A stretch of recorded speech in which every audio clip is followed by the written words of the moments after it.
Welcome once again into Inside LAFC podcast. I am Max Bretos, glad to have you on board once again. As always, a gentle reminder to rate, review, download, subscribe, and tell a friend.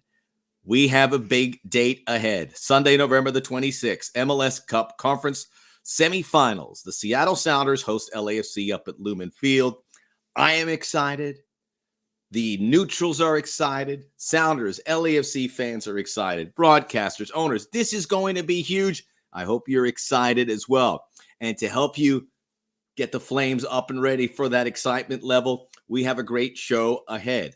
We will be joined by Apple TV MLS Season Pass broadcaster, my partner in the booth, Brian Dunseth, called a lot of Sounders games, called a lot of LAFC games. We'll preview the matchup. We'll talk about the rivalry and let you know why it's going to be as big as we anticipate.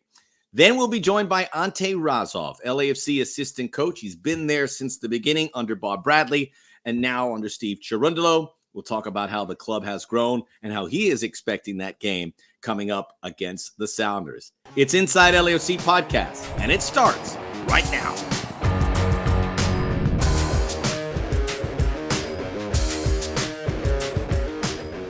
We are here on Inside LAFC podcast. It is my distinct honor to introduce someone that I have spent more time with than anyone, I think, in 2023. You would think I wouldn't want to bring him back, but that you'd be wrong, because Brian Dunseth is always welcome here at the doorsteps of the Inside LAFC podcast. Good to see you again, Dunny. Bretos, I appreciate you, man. For us to be together for what, I think 47 of the 49 games we called for Apple TV and MLS this season. I could not be more fortunate to be teamed up with not only someone I respect as a colleague, and you did my very first national broadcast, Fox Soccer. It was David Beckham, LA Galaxy on the road, Hong Kong 11. It was like a 4:30 in the morning wake-up call, but also to be able to call you friend over the years. You were instrumental in my transition from a playing career into a broadcast career, and 17 years later, I'm still so fortunate that I get to hang out with you on a weekly basis. Oh, I don't know what to say. That's lovely. I would say the check is in the mail, but Venmo. It's just Venmo nowadays. Yeah, you're right. By the way, let's play a little game. I'll give you $1,000 cash for every member of the Hong Kong 11 you can mention right now. Go. They had a number 10 who was the captain. That's the only thing I can remember out of that game. There's other things I remember around that game, which you should probably pay me $1,000 cold cash for to not bring up. I don't know what you're talking about. All right. Carrying along. We had fun back then. We have fun now. And of course, Brian Dunseth, part of the Apple TV crew that you can tune in. Make sure you get MLS Season Pass, especially for these playoff games. And Brian and I have called a lot of LAFC games, but we've also called several Sounders games, including the playoff series with FC Dallas. So I wanted to bring him in so we can give the intel about what awaits LAFC in this massive matchup coming up on Sunday, November the 26th, game you can see on Apple TV. And before we get there, one of the big topics, talking points, no doubt about it, has been the playoff format. So these two teams had to get through the conference quarterfinals. It's going to change, as it'll be a single game in the conference semis, winner takes all, extra time now instead of going straight to penalties, conference finals, and then MLS Cup. So this is I had fun up till now, but this is going to be the real fun part. But LAFC getting by in 2 games against the Whitecaps, so they got to watch the Sounders who had to grind it out in 3 games. How did you see the path of these two clubs that I think most people expected to meet in this next round? Yeah, by the way, I think you've called me Brian more times during this podcast than you've called me in my entire life. Twice. It's so weird to hear you call me Brian when you've been calling me Dunny for the last 20 years. Listen, I love the format. I think the format has been incredible. And it goes back to even decision day for you and I in St. Louis. St. Louis, top of the Western Conference, they had already clinched their spot as the elite over the regular season. And we're coming off a heavy loss against Vancouver on the road. They were at home against Seattle, and Seattle blew their doors off. And we were talking about, we do this thing as broadcasters, right, where we have narratives, or we're trying to arc narratives and storylines. And one of the things I remember you and I were saying were, there's still a lot to play for. And people were like, what are you talking about, bro? And we're like, no, listen, second place is still valuable right now. Like, don't take your eyes off the ball. If Seattle comes in and wins in St. Louis, they could lock up second place. And what does that mean? If God forbid something happens to St. Louis in the playoffs, all of a sudden, Seattle's going to have the advantage of hosting throughout the rest of Western Conference playoffs. Should they And make here that we run are. to the playoffs. And here we are. So, yeah, listen, I think what we learned for Seattle is that as much history and relevance and equity that they have in the playoffs, this is a different team, right? It's a CONCACAF Champions League winner last year, and they miss out on the playoffs. This year, it's the inevitable one more year on the legs of Raul Ruidiaz and Nico Ladero. And Brian Smetzer and company have figured out a way to still keep them, for the most part, really in tune to what the season looks like, but impact players off the bench. And he's got this really interesting mixture of established veterans and really dynamic, young, I think exceptionally talented homegrown players that they figured out the magic formula. And at home, they are very, very good. So you put it into context, what is it? One loss in the last 13 matches. They were turning losses into draws into wins. They're not blowing doors off the way LAFC does, but they're really in control. And when you talk about Jackson Reagan, you talk about Yeimar, and you talk about Stefan Fry, 35 starts between the three this season? Really impressive. It's been impressive to watch, and this is going to be a very tough opponent to crack. And I love what you said about Decision Day. And, I know LAFC fans were hoping that Dallas would beat Seattle so they could be at BMO Stadium. And obviously that's the best path to success. LAFC experienced that last year. But there's something about playing up there that is so important to the growth of LAFC that there's a great opportunity. It may not work out. They may not win, but for the successes that they have had, if they go up to Lumen Field, which is going to be bopping, great. And they get the result and exact revenge on Seattle, this would be a huge chapter for the Black and Gold. And I want to see if you agree with me, because I've been laying it pretty thick with the LAFC supporters that I've been talking to and telling them how big this matchup is and how it is almost like a Mount Rushmore playoff game, notwithstanding MLS Cups, all the other playoffs. You could kind of put it there in one of the 5 to 10 best in anticipation, just because of the success they've had. LAFC is the reigning champ. Seattle was the champ in 2019 and 2016, got to a 2020 final. They won the CONCACAF Champions League in 21. LAFC got to the final in 22 and 20. The two most successful teams since LAFC came into the league, really. And here they are. And then you have that added layer of some revenge for LAFC because Seattle knocked them out in the 2019, famously in 2020. Am I going crazy and saying how big this matchup is in advance? It may not be a classic after the 90 minutes, but in advance, it should have that kind of weight. I would 100% agree with you. And I think in the Western Conference, we're going to be talking about FC Cincinnati and Philadelphia, but that's more because they're intertwined with head coaches and general managers formerly a part of what Philly had done so well. I think that's, that Eastern Conference matchup is not as sexy, but as important, as pertinent on the Eastern Conference as what we're talking about. I just think when you're talking about the style of play, and maybe it's because we're so hyper-focused more on the West Coast this season for you and I, covering so many teams and watching so many games. I just think there could, if you said conference semi, which it is, no problem. If you said conference final, which we kind of expect these two, I don't know if it's ingrained because of history, but I almost do expect this to be a conference final. And in an odd way, I think had the schedule not been so hellacious for Stevie Cherundolo's side, they would be the team that was looking down on everyone else from the top spot in the Western Conference. But so many games and so many competitions and so many finals. And so they're battle tested, and yet they're having to look up and having to go, as you said, on the road to Seattle, where it's a different element. It's home field advantage, the artificial surface ball, it pings around just a little bit differently. But yeah, in terms of, you're not putting lipstick on a pig on this one. This is this sexiest matchup when you're talking about style of play. And you know this, you get sick of me saying this, it's the eyeball test. The visual markers of what a potential playoff game looks like. There's nothing more that you could ask for when you're talking about LAFC on the road at Seattle in a conference semifinal. It's great for the league. And look, Cincy Philadelphia excites me. Philadelphia, you'd put on that level the Sounders and LAC, but they haven't won anything. They've just come close, so they don't have that clout. And then Orlando Columbus is going to be great. It's just we don't have a history there. Yeah. And I think the same with Sporting and Houston. So the league gravitates towards these matchups. It's, Yankees and Red Sox. I don't want to – it's not apples to apples. I get what you're saying, too.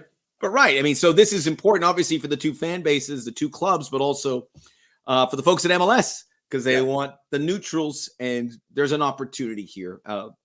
The rivalry aspect, I mean, this isn't the Galaxy. I would say it's not the Portland Timbers either for LAFC. But I think if you ask most people that witnessed the 2019 final, that's a bruise that hasn't gone away, and it may not, even if they exact revenge in 2023 because of the historic season that LAFC had. Everything was poised. All they needed to do was get over that hump in 2019, and Seattle went on to win MLS Cup, and LAFC probably thinks that could have been the moment. It wasn't. Sports.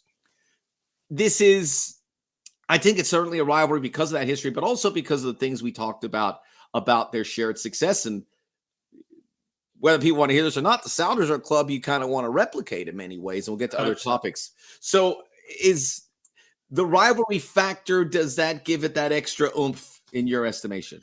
It's funny because we usually talk about locale, right, in the rivalry conversation. Out here in Salt Lake City, obviously Real Salt Lake, Colorado Rapids, Rocky Mountain Cup, and all that stuff. But it's not a rivalry.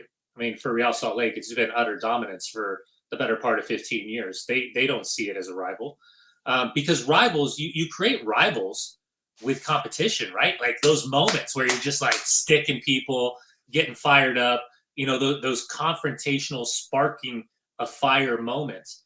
And listen, I go back to the histrionics of LAFC and laying down the water marker of, LAFC's good.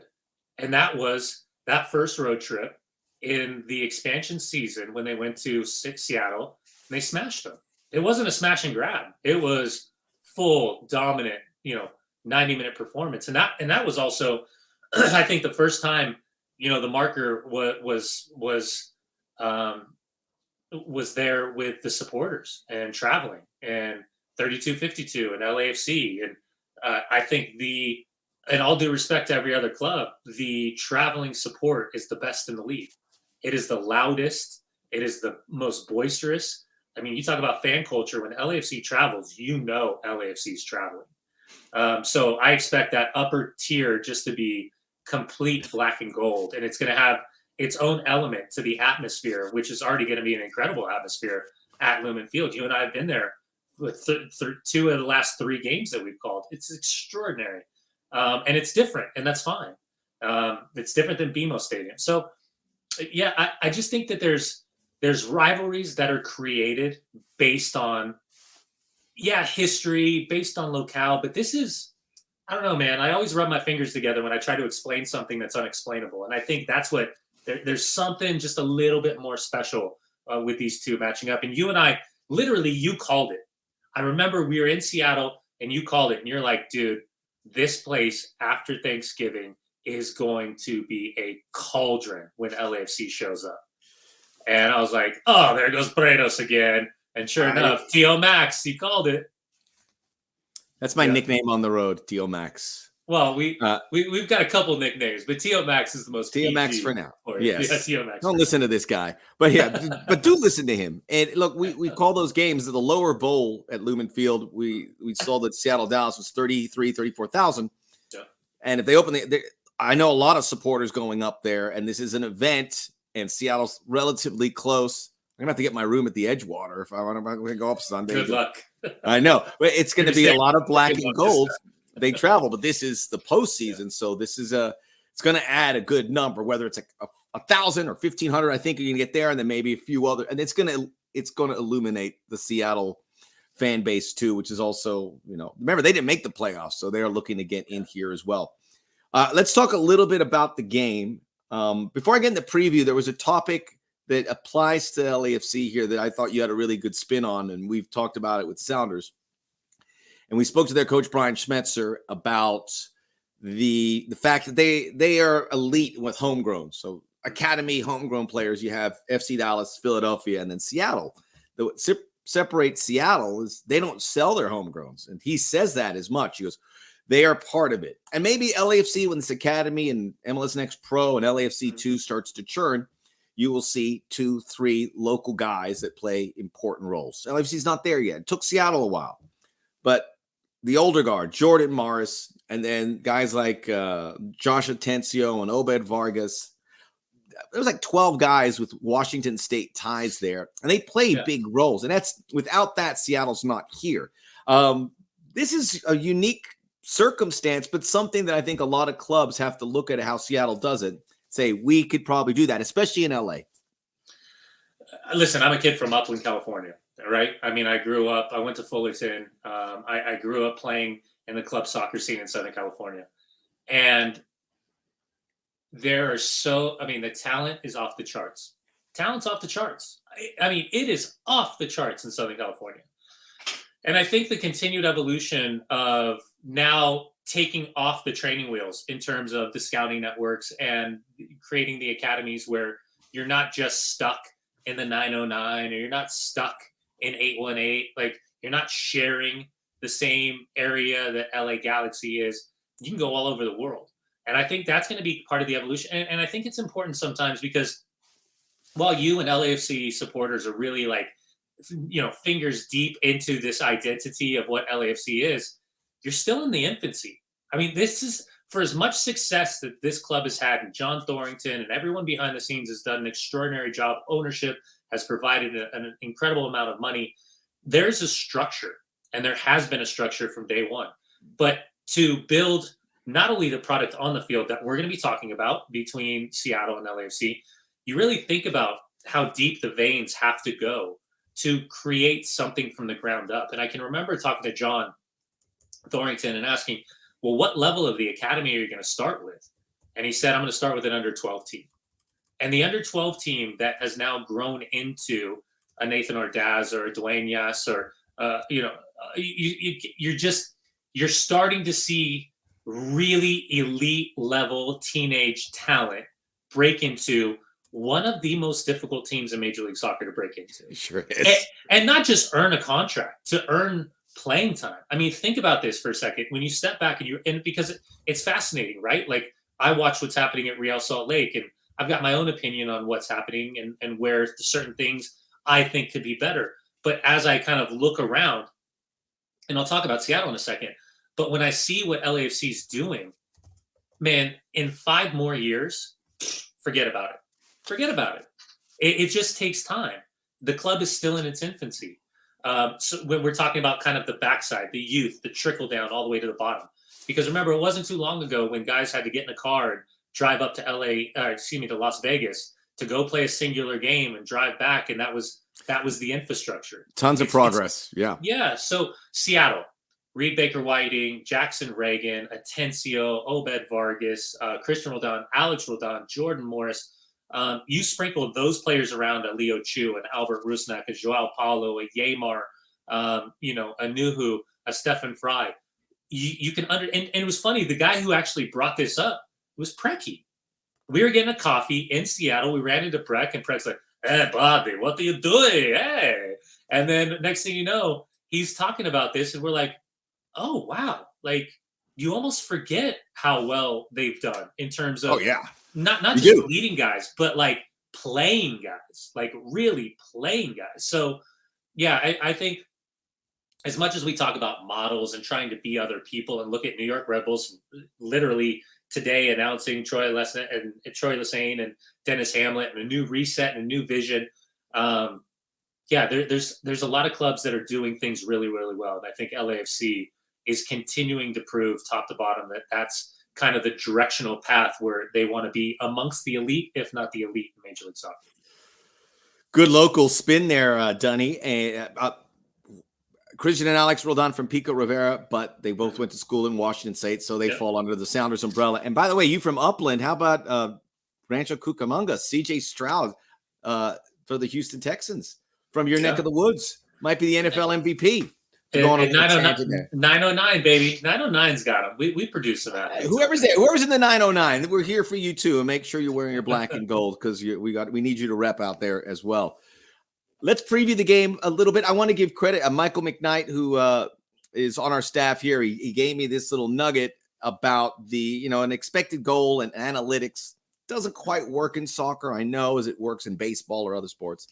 But this one kind of hit pretty hard. And there's the expected goal difference, which means teams that create the most quality opportunities and prevent the fewest have that best number. And the top two are Seattle and LAFC. Yeah. So when you look at the data, it speaks very strongly on their behalf. And then not only that they're both very good defensive teams, but they're both playing very good defense now. We saw Seattle, they put a blanket on Dallas in that game 3. And LAFC, similar. They allowed a couple of goals to the Whitecaps, but down the stretch, very good defensively. Maxime Crépeau. I mean, these are two parts to me that certainly will play a role in this. How do you see that matchup, and where are the advantages for LAFC or the Sounders?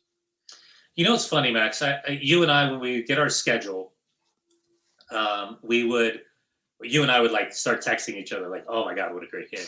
Oh my God, what did we do wrong? Like, why are we being punished? We do this thing." And a lot of the times when we were don't say that matchup. No. But I'm saying, like, a lot of the times it had to do with the style of play, right? It had to do with how much fun it was to call certain teams. And I think, like, not to give too much away, but anytime that you and I got an LAFC game and we got a Seattle game, we knew we were in for a great game. We knew we were in for a great game. We knew we were in for two teams that they were authentic with their game model. But the way Stevie Cherundolo sets his team up to play, it's very identifiable. Even when they were going through that tough stretch of matches where they weren't scoring goals, but they were creating an unbelievable amount of chances. Remember, it wasn't too long ago that they lost at home against Real Salt Lake, and everyone was like, "That's 4 games in a row. Denny Bouanga hasn't scored, bro. What's going on?" And you saw is that a 909 accent right there? I don't know. Maybe it's more like a 951 accent with a skin sticker on the truck on the 10 freeway. But they're very specific. That's a very neat. Yeah. Don't say 10 freeway, man. It's been gnarly out here. Oh, I know. But not that part of the 10. Not that part of the 10. How much of your life have you sat on the 10 freeway or the 405?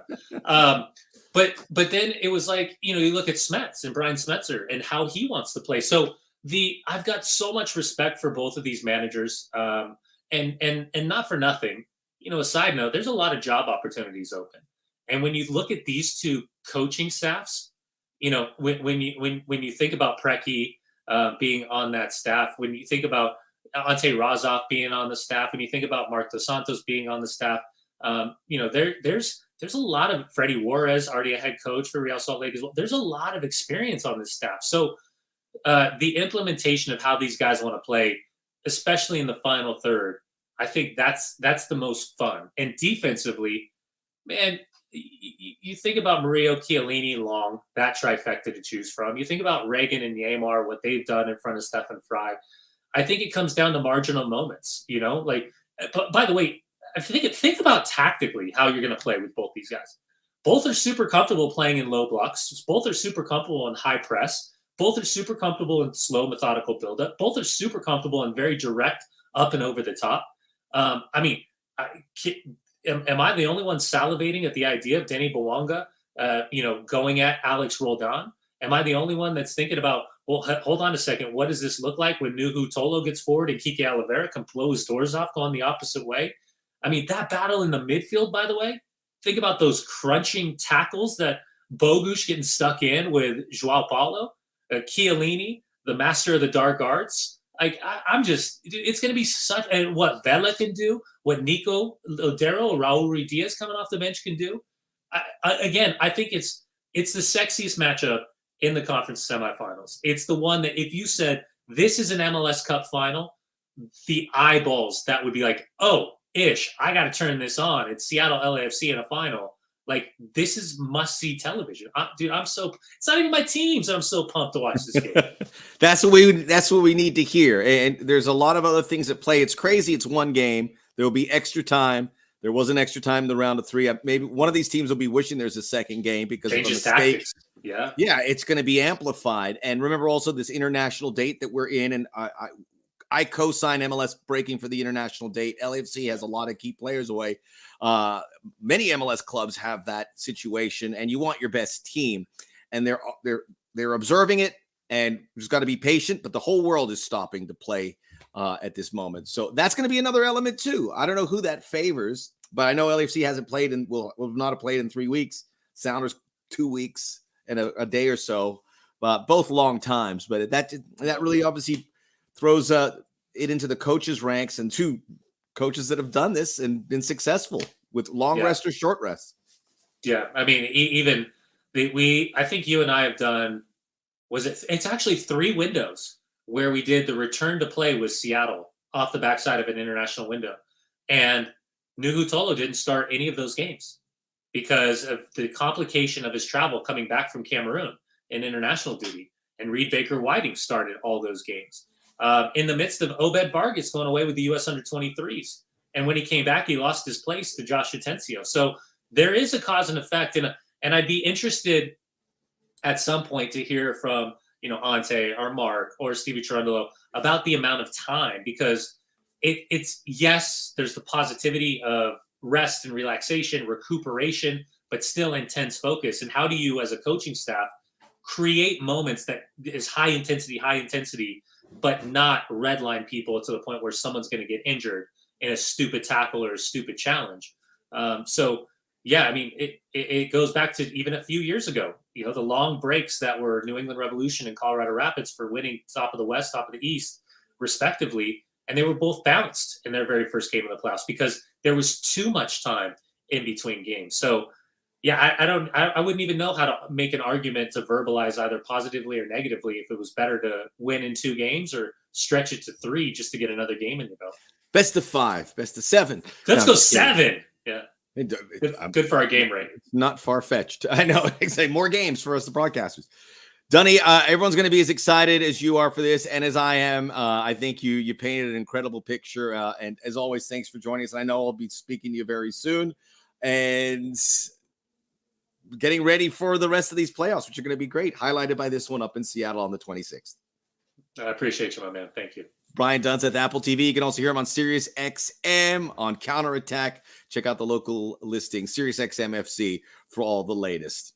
Much more Inside LAFC coming your way when we return. Assistant coach Ante Razov joins the show. We'll get ready for more of a preview of the Sounders game and what the season has been like. This is Inside LAFC podcast coming your way.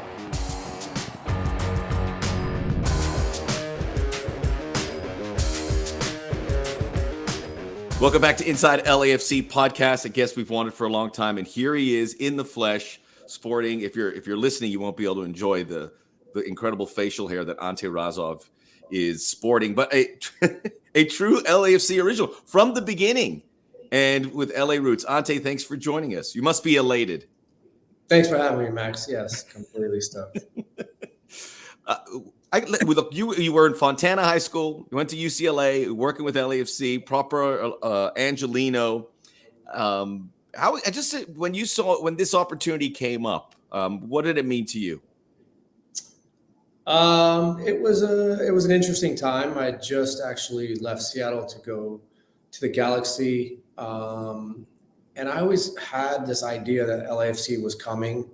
And this is without I didn't have any guarantees or conversations, but I just had a feeling I knew it was going to work out, and I would be at LAFC.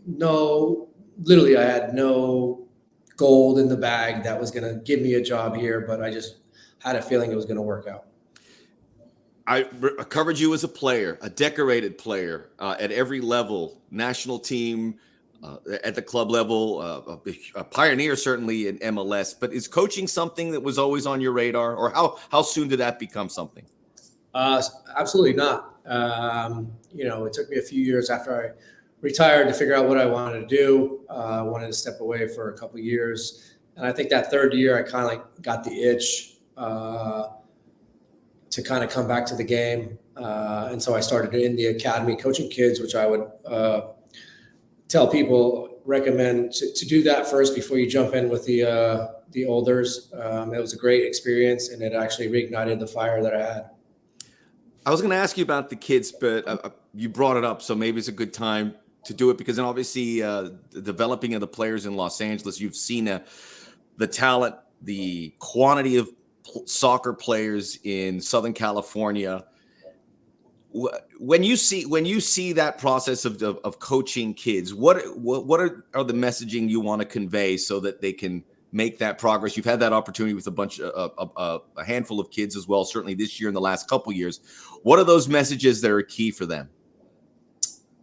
I think as time has gone on and things have changed, the way you can speak to kids and the way you encourage it and motivate them has changed a little bit. I think when we were younger, it was more hard hitting, you would say, messaging. I think now you've got to find ways to incentivize kids, but also let them know and understand that this is not a free pass. No one is guaranteed a career in professional sports, let alone football.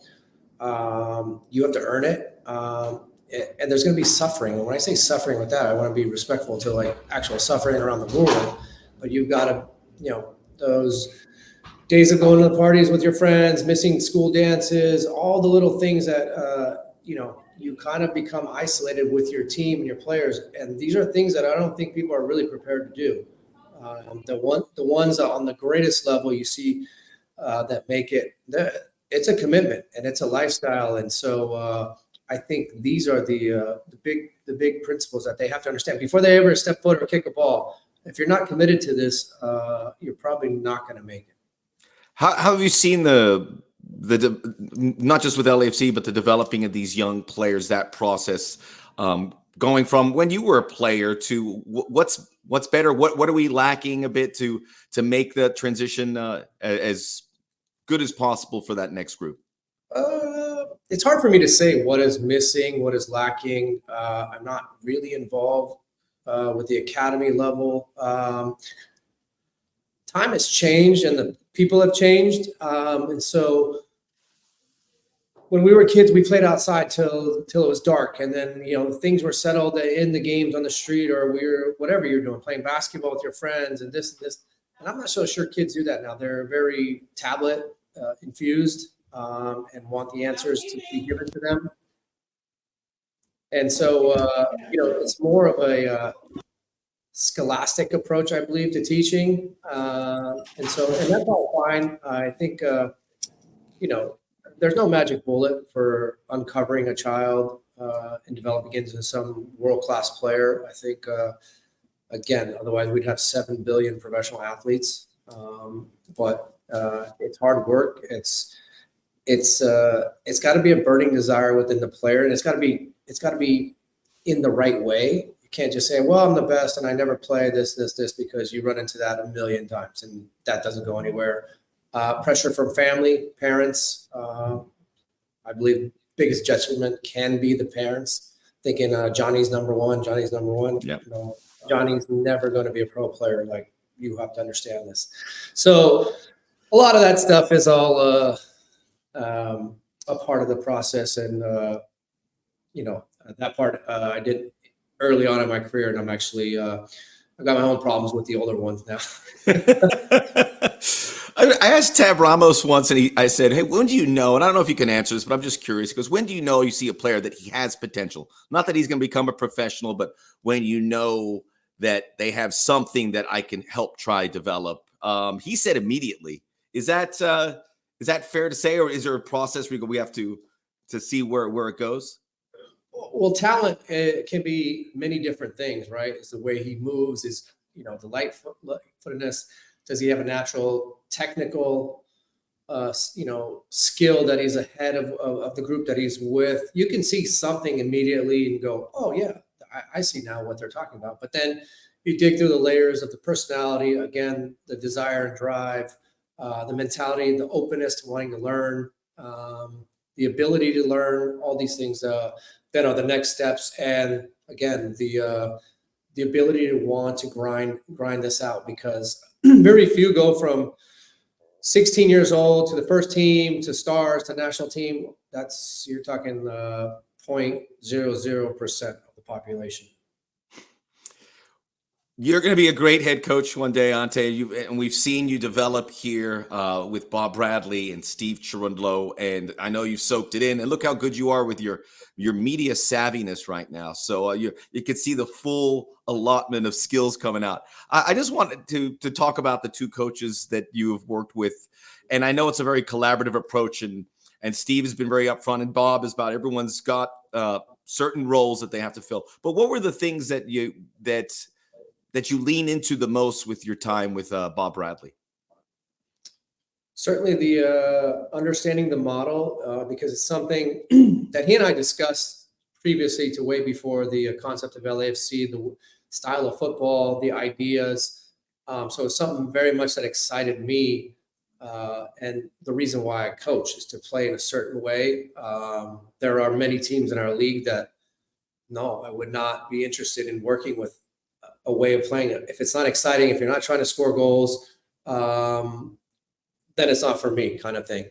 And so the idea of attacking with the front 3, 6, 7, and then staying up there, not allowing the other team to come out, counter pressure, all of these things were things that immediately, like in my head, Pop said, yes, this is what I want to be a part of, and this is the way forward in my particular approach. Doesn't mean anybody else's approach is wrong. It's just, and it was a perfect fit for LAFC, the city, the community that encapsulates a very entertaining way of playing. Different things with Steve obviously doesn't have the experience that Bob does, but just it was really a seamless transition for you and Mark to get into that collaborative approach with Steve. But what were the things that you wanted to make sure that you were best used in those roles under the new regime? It was, but it was very clear for me, and it was expressed through John and Steve, that I was the one to continue with the model that was established, even though we needed to evolve it in certain ways, maybe a little bit of a change defensively. However, that was really the thing that kept me here at that point, because if it was going to change to something completely different, which Steve did not want, and he said, I want you to be here with the ball, the ideas when we're still attacking. And so that made it quite simple for me to seamlessly navigate. And Mark and I have had a big job of helping Steve. Obviously, he had never been a part of the league. He had coached in USL, but understanding the rules, the nuances of the travel, the times of the games, all the little things that a new head coach in our league would come across. And so we have already been privy to it and seen it, and could kind of help guide him along with that. And it was quite easy. Obviously, he's a super bright guy, and we had a very it just clicked, and the bond came together for the three of us with Oka, and we were able to kind of continue the machine. I know it's very fulfilling, and I've spoken to you and some coaches where you see those moments where players taking the coaching and taking a next step. Is there a moment or a player that over your tenure and since 2018 you look at and say that's where we wanted him to go, and he grabbed the ring? You know, it's funny, and that likely should be a young player, but one guy I'm really proud of right now, I would say, is Ilie Sanchez, and I know that might catch people off guard. But down the stretch here, and I'm pretty hard on Ilie, not in a way of where I don't think he's working hard, of how we want that position to be played, him opening up, receiving balls, playing forward. It just shows a guy who's done it all in our league, a top player, and he continues to want to develop and get better. And he's constantly asking me, and I'm more than happy to give him information in the game, in training. And so seeing moments now where he does it, and now there's like this look in the game, he'll look over and we just kind of like smile and look at each other. And so that's the point of coaching right there. You know, you have these little moments. Certainly, you know, when Carlos was chasing the greatest season in the history, and there were times where I actually lied to him at halftime of games and said, Ibra scored already a hat trick, and they haven't even started the game. They weren't even playing. He's like, he scored 3. I go, he's got 3 already. And I mean, he could have looked on his phone and realized they weren't playing. I go, He "Oh." believed you, though. He was like, Yeah. I mean, it worked, whatever was needed at that time. And so, those were obviously awesome little moments to see. "That's awesome, Ante. Thanks for sharing us." So that did fire him up, and that's the competitor that Carlos is. I want to talk about the Sounders because you've had a close look at them. You knew this club since they've arrived, and they have been the gold standard. And uh, LAFC, since they've arrived, these two clubs have been there at the top. That's what makes this game on Sunday, November the 26th, so special. I want to start in 2019 because that was obviously a difficult night for everyone that witnessed the LAFC game. How did you process that, knowing that it was the end of this incredible season, and then obviously flicking the page to hope that a moment you would arrive like the one you have on Sunday the 26th? Certainly, probably the most difficult loss in LAFC history for me, in what was a perfect season. But you also find out that in one-off games, anything can happen. Anybody can really beat anyone. We had just come off the emotional win over the Galaxy. And so for me, I don't know if we recovered emotionally from that game, but we also started the game and we took the lead. And it was just a few defining moments in that game where they were able to make a play or two, where we couldn't, make a defensive stop or make a save on a shot from outside the box. And we couldn't just make a play on the other end to get a goal. And so we had a couple in the second half of that game where Rossi's cross to Diamandi is behind him when it's a simple tap in, things like that. You look at little moments. It was a sudden and shocking end to them. Probably the greatest game in Sounders history, I would say, that I saw them play. They were phenomenal that night, and they took every chance, and that's what you do. That's what a good team does, and they went on winning MLS Cup that year. And so we knew that game was for MLS Cup. It was a tough night for sure to process. But again, this is football, and there are no guarantees. The Sounders have had the biggest win in the history between the two clubs. LAFC have had more success overall, including recently, and you've had success going up there. This matchup, how do you see it from the LAFC perspective, which gives you the confidence to be able to go up to Seattle and find a way to advance? Well, our group is confident. It's been a long season. Played 272 games this year. Are you being dishonest again? We've gone up and down the ringer for the entire season. We've got a group that is experienced. We know what's waiting for us up there. We'll be excited and ready to go once we play this game in February. It's just now counting the days.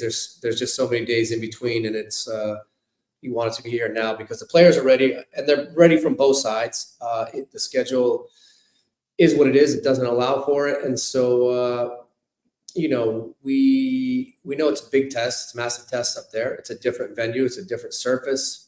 They have a big crowd, but I don't think, it's going to be one on the field. And so, again, can we make one more play than they do in this kind of game? I think it's going to be a heavyweight fight, as it has been in the past, our history for sure. We feel if we can execute our model and really come with really good intensity, that we can win this match.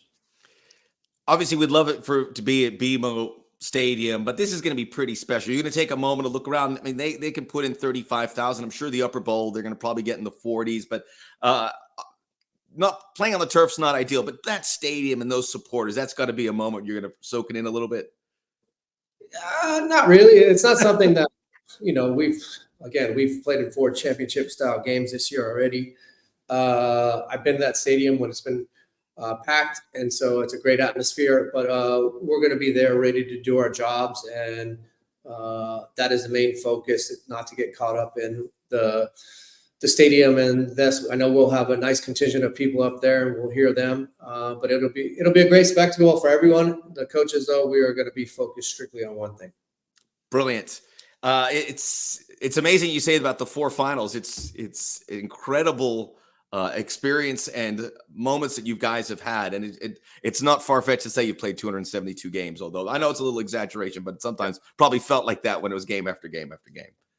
Yeah, I mean, it's we played a full MLS season, I believe, by the end of May. Yeah. And so at that point, the shock to the system was real, and so it was like any other season before, because you just haven't played this many matches, and so how to deal with the periodization, the travel schedule, the training schedule, keeping guys fresh. There was a lot of things that you had to balance, and so we're in a pretty good way, pretty healthy here heading down the stretch, and so we're going to give it our best. Well, really excited about that game. I know I speak for everyone there. I know you guys are locked in about the result. We had Brian Dunseth on earlier. He said he wanted to see if you remember, and I know you do. When you were at UCLA, he was at Fullerton, and then you said, "I'm going to own you," or something along those lines, and you went and scored 2 goals and 2 assists. I don't remember that, but I'm pretty sure it happened. Mark it. Ante, great to chat with you, and best of luck on the next week, and happy holidays as well for you and yours, and hope to see you and talk to you very soon. Thanks, Max. All the best, man. Ante Razov, assistant coach of LAFC. That wraps up a cracking show here of Inside LAFC. Rate, review, download, subscribe, tell a friend. Get ready for November the 26th and spread the word. We'll join you next time on Inside LAFC. Ante with an exit stage right. Very well done.